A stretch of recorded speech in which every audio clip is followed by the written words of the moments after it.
Órale, Cholo Trucker, Más Movies and Shows, and here we got episode numero ocho, number 8 of Monsters, the Lau and Eric Menendez story. Okay, the show is starting to lose me a little bit. Still a great show, still love it, still intriguing, but I kind of lost some sizzle, at least a little bit for me in episode 8. So when I was doing episode 7, I was thinking about the one guy who lost his daughter, Dominic Dunn. Dominic Dunn, he's a journalist. And he's not really in this episode much, just a small little piece here and there. Not like episode 7 where he was in most of that episode. This one he's not in it as much. But Dominic Dunn, he's like I said, a journalist for Vanity Fair, I guess it was. Anyway, um, so we move into the court, and they kind of just hurry up through this, which is kind of good for me. I'm like, yeah, I don't want to see this all over again. Just everything that's going on in court. Um, the whole thing with the Mike and Eric, that's that was something else. That was kind of frustrating, just going back and forth, back and forth. One of the one of the very entertaining things, at least for me, was Judalon Smith, who got up there. She was the mistress of the doctor, the shrink, the therapist of Eric Menendez, the one that he confided in to tell him what really happened. And they got her up there on the stand, and that was that was pretty funny and entertaining to watch. Um, I will tell you guys this, man. Um, I'm sorry, Lyle is really coming off as a douchebag, right? Which is good, which is fine, right? He's coming off as a real bad guy, feeling little to no remorse whatsoever for what he did, and all he's thinking about is making money as soon as they get out. Trying to get Eric on board, like, come on, man, we're gonna get out of here. There's no way they're gonna convict this man. Um, he's really kind of falling in love with the idea that they're about to get released and trying to make plans, thinking about a movie, thinking about all kinds of things, man, books and all that stuff, right? He's pretty excited. While Eric, on the other hand, you can see that he still seems bothered.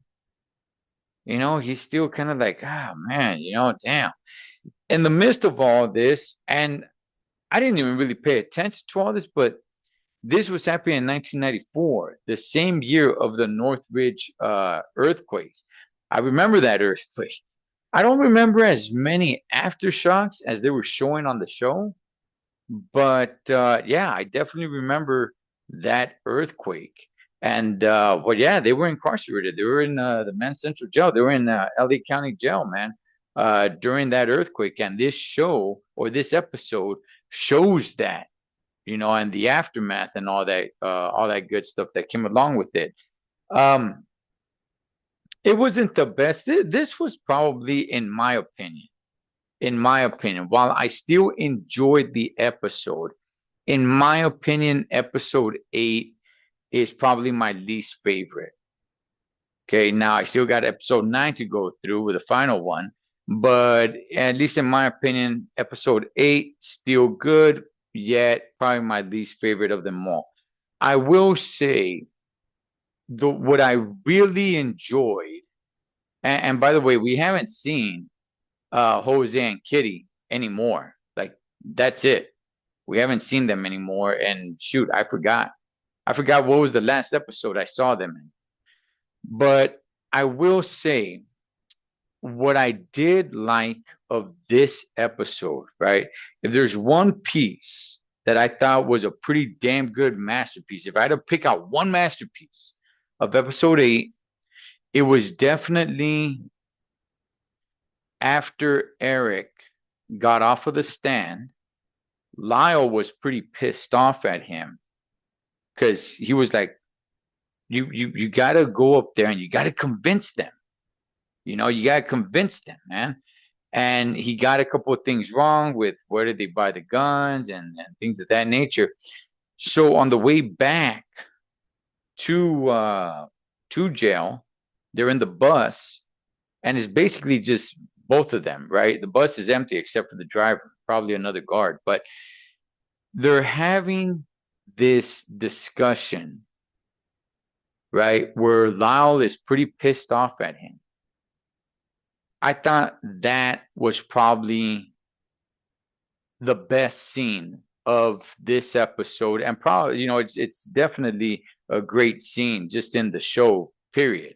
Um, I like they talk to each other, and that's what I kind of like. They talk to each other like brothers do, for the most part, again. Um, yeah, and Lyle comes off as this bigger brother who's, I don't want to say he's bullying Eric, but he's just like, man, you dumb idiot, you kind of ruined it. You went up there, you look like a killer, you look like a serial killer. We had something great going on here, man, and you went up there and you just like kind of lost control. You didn't put on a great performance, right? Because Lyle uh was so happy with his performance when he took the stand. Um, and basically blame Derek and say like, "Hey, this is your fault." If it goes bad, and Eric's all like, "No, actually, it's your fault." And they start blaming each other and start pointing the fingers back at each other, back and forth. This is your fault. This is your fault, right? And the part that I really like is that yes, Lyle is coming off as a pretty bad guy. Okay. However, when they're blaming each other, they're blaming the blame game on why they're at where they're at in the bus. Eric tells him something along the line of like, I'm not the one who, shot dad in the back of the head and went out and reloaded or whatever." And Lyle, with tears in his eyes, said something along the line of, "Let's not forget what they did to us." That to me, it hit me. I'm like, okay, here it is. This guy, Lyle, he's a douchebag, man. He's coming off as a real jerk, as a real bad guy here.